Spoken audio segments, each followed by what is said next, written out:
Ladies and gentlemen, hello from the MLG studios here in New York City, and welcome back to the Winter Season Showdowns, a best of 5 between Stephano and Titan, where Stephano is currently up 2-0, one win away from getting that qualification spot in Dallas, Texas to attend the Winter Championship event. I'm axeltoss, he's axslav. Before we jump into game number 3, potentially the deciding game, quick little plugs, of course. Full Sail University, awesome opportunity there if you are in high school or college and you're looking to get involved with the gaming industry. Of course, we got this website here, fullsail.edu/MLG.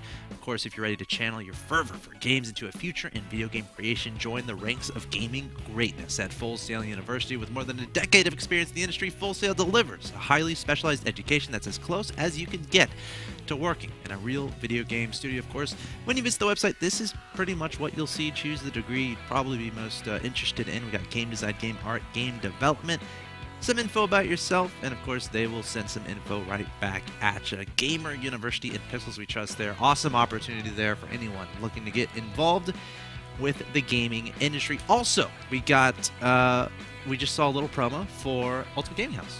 We did. Pretty awesome opportunity there too. It is a great opportunity there. I mean, everyone has got your computer and you want to get the newest game, but you realize that if you crank it up all the graphics, your computer blows up. Yeah, that's happened a couple times to me. It is. So, you say, you know what? I want to buy a new computer. Wait a minute, new computers cost a lot of money, and I want to buy a new TV. I want to buy the newest PlayStation games. I want to have my friends over to play with me. Yeah, and it's all this stuff you got to do, and you're like, you know what? I can't buy everything. It's just not possible. So you give up and you go home. That's one option. The other option is to say, you can have everything. Go to facebook.com/MLGpro, scroll down a little bit, and enter the Dr. Pepper Ultimate Gaming House Challenge. Yes, a challenge indeed. Of course, contest instructions. You got to send a video with the following criteria, no more than 5 minutes in length. Did you introduce yourself, your friend, or your group, and tell us why you or they deserve the Ultimate Gaming House. Show us the room or area you want to see transformed, and tell us how you are a one-of-a-kind fan of Dr. Pepper and MLG. Contest has already started. Makes sense. It ends very soon, though. February 15th, so that's about 3 days, I believe that's Friday. Yeah. So get your submissions in. You're running out of time, but definitely take advantage of this awesome opportunity. If you don't get it, you don't get it. But imagine if you get it. It doesn't take too long to do. Again, just a 5-minute video for a chance to get yourself hooked up with some awesome gaming gear, of course, courtesy of MLG and Dr. Pepper. Great opportunity. I encourage everyone to check that out. But I think it's time for game number 3, my friend. I think it is. Of course, Stephano is 1 win away from getting that spot in Dallas, Texas at the Winter Championships. Let's go ahead and jump into game number 3. It will be on the map of Achelan Wastes, where I just saw Nicholas play a 60-minute TVP that he ended up winning. Congratulations, by the way. You doubted me. I did. I doubted myself. I'm like, there's no way you're winning this game, Nicholas. I'm sorry. I even said that. No, I'm like, there's no way I'm gonna win, but I'll have fun with Little Mines, just for a little bit longer. Little Mines. And then something happened, and I built like 30 Ravens, even though I was down 4 bases. Fly around the map, and Secret Missiles. Secret Missile can outrange feedback, which is kind of weird. Yeah. Like he had his horde of who are High Templar, but I just quick Secret Missiles on him, and then the Ravens are faster than Templar, so I run away, so you can't chase me down to feedback me. It's So have you made the official switch to Terran and Heart of the Swarm? For now, it's just it's too hard to lose, man. You can do everything wrong. And too hard to lose. It's fun. I've lost a couple of times. Yeah. I've managed to do it. When you're trying out proxy Reaper, Widowmine, tank shenanigans. You proxy everything, and then you get pylons in your base. It's not good. But let's talk about the game going on right now. Of course, no Terrans here. We got the potential final game between these two gentlemen. The bottom right-hand location, we have the Red Zerg player, Stephano. He's up 2-0, 1 win away from being the first Zerg player to qualify from these qualification matches to join the existing Zergs that are already qualified in Lenok and Life, who qualified, of course, based on their results at the most recent MLG event. His opponent in the top left-hand location is the Blue Protoss player Titan from Team Roxkiss, trying to get himself that spot to join his fellow Protoss European brethren in Sase and Baby Knight, who were able to take out Snoot and Nurchio respectively to get those spots at the championship event in Dallas, Texas. And if you missed any of those games, any of those matches, again, it's all available full 1080p HD quality on the MLG YouTube channel, youtube.com/official MLGSE2. So definitely take advantage of that if you miss the games. Stephano again opening for just a very, very standard opening this time. Well, I shouldn't say again because last game he just been a little bit crazy. This game, though, not getting the gas quite as fast. Titan, again, going for that standard Nexus first.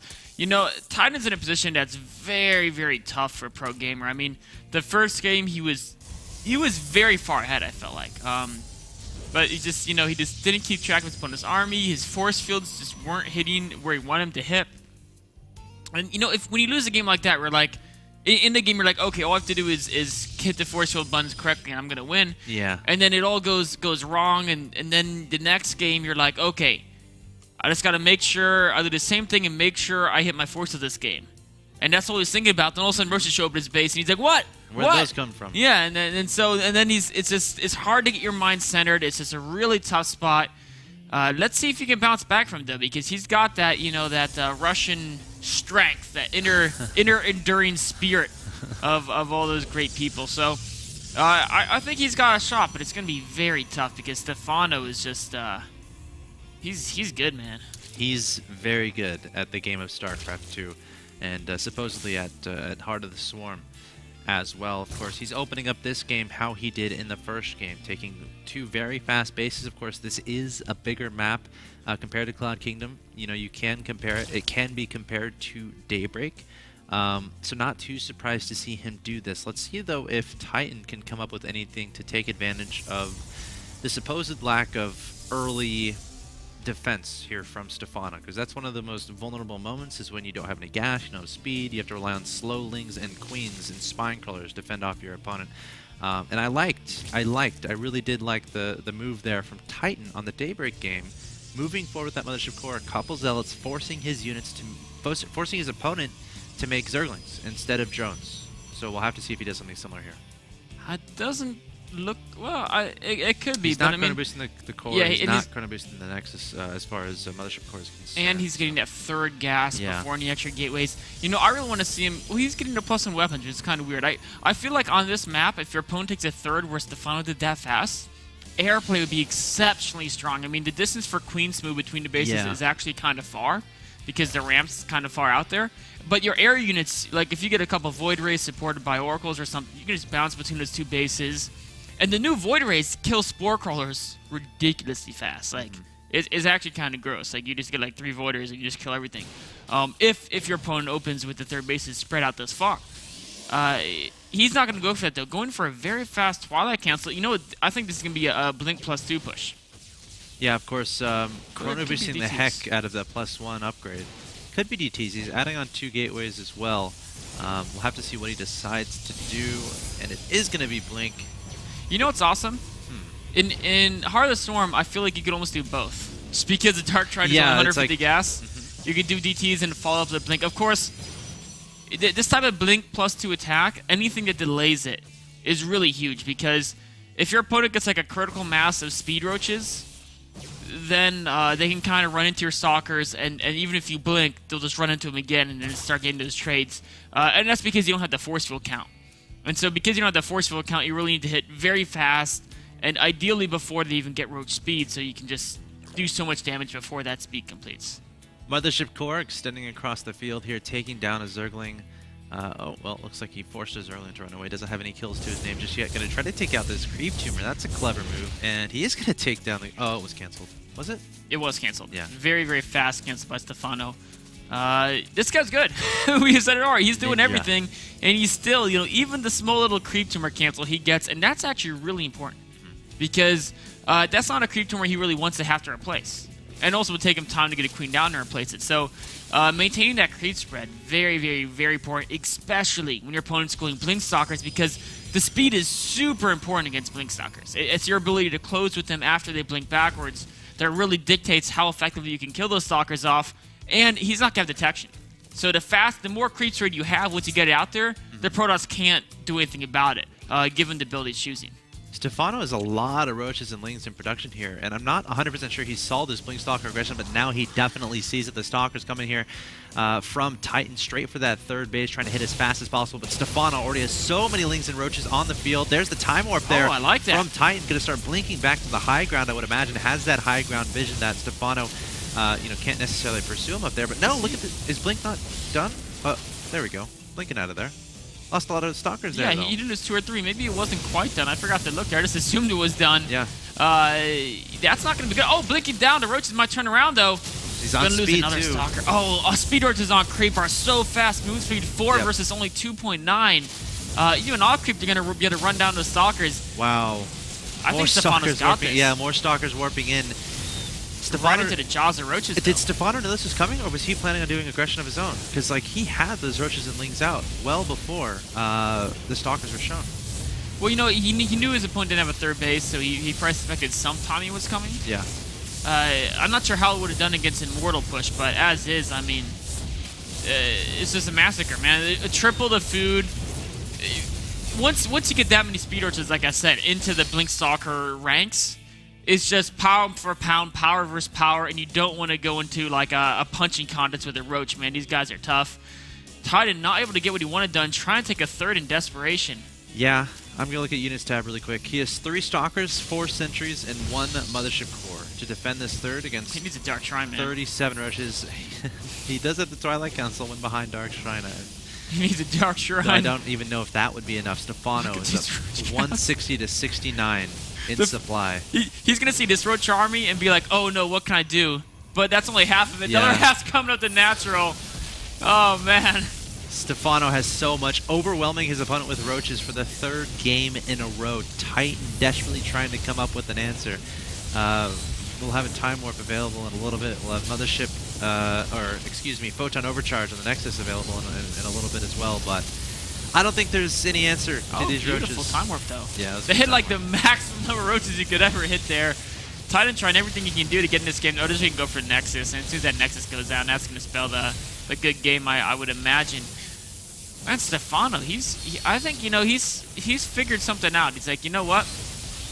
People struggling hard to Swarm, but they're just not following the Mondragon rules of StarCraft. What? Yeah, the counter to everything is Roaches. Yes. He's banking up a lot of money, but it's all going to be spent, yeah, exactly, on Hydras as soon as the Hydra didn't finish.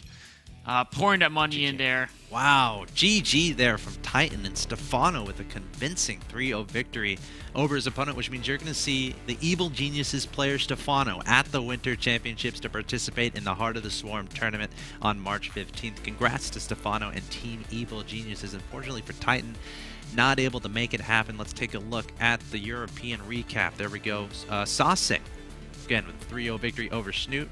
Prodox victory. Baby Knight. Protoss victory over Zerg again, taking out Nurtrio 3-1. Stephano taking revenge for the Zerg race. Our first Zerg qualifier through these matches, at least. Honestly, it's good to see, in my opinion. I had a few questions as far as Stephano's ability to play a lot of Heart of the Swarm, considering his commitments to Pro League, but showing that, like, those were Wings of Liberty-esque play styles. Like, it's not like he made any Heart of the Swarm units there. No, he didn't. I mean, but he's so good. He was able to get through this round with just that, you know, standard Roach max based on his amazing mechanics. Of course, a couple mistakes from Titan along the way. And the thing is, now Stephano has got about a month up until Dallas. Yes, that's a great So point. over next month, he's going to have plenty of opportunities to practice, you know, some new Zerg strategies. And I'm really excited to see Stephano with Dallas because this guy is known for, like, reinventing a race. I really, really think we're going to see some craziness out of him in Dallas when he gets there, basically. Yeah, I'm definitely looking forward to it. Always good to see Stephano at MLG events. He's pretty much always considered a favorite. Such a great player, taking a 3-0 victory over Titan. I didn't necessarily predict that, but Stephano showing he is, in fact, Stephano. Of course, we got plenty more content coming your way on the MLG channel throughout the week, and even coming up next, we have Rules of Engagement. What do we got going on? We're going to do a little bit of recap of yesterday's match. It's going to be exciting. There's a lot of dead Zerg units. A lot of dead. Nurtrio and Baby Knight. It was a really, really fun series. Yeah. The game on Entombed especially was awesome. But it's going to analyze 3 of the 4 games, so that's that. It's going to be exciting, man. Some Utilus, some Tempest, some Swarm hosts. Those are some great games. Those are some great games yesterday. If you don't want to get spoiled, Again, check out the VODs, youtube.com/official MLGSE2, or you can just watch it along with axslav. He's going to recap all the awesome moments. Definitely worth tuning into. Of course, it's coming up directly next. Of course, throughout the rest of the week, we have more matches. 5 p.m. Eastern every single day. Tomorrow is going to be Mana versus Bly. The next day, I think, is Sake versus Thorzane. That should be a great one. But again, Heart of the Swarm matches pretty much every single day at 5 p.m. Eastern here at twitch.tv/MLGSE2 or majorleaguegaming.com. VODs, again, available youtube.com/official MLGSE2 full 1080p HD. That being said, Rules of Engagement is coming up next. See you tomorrow.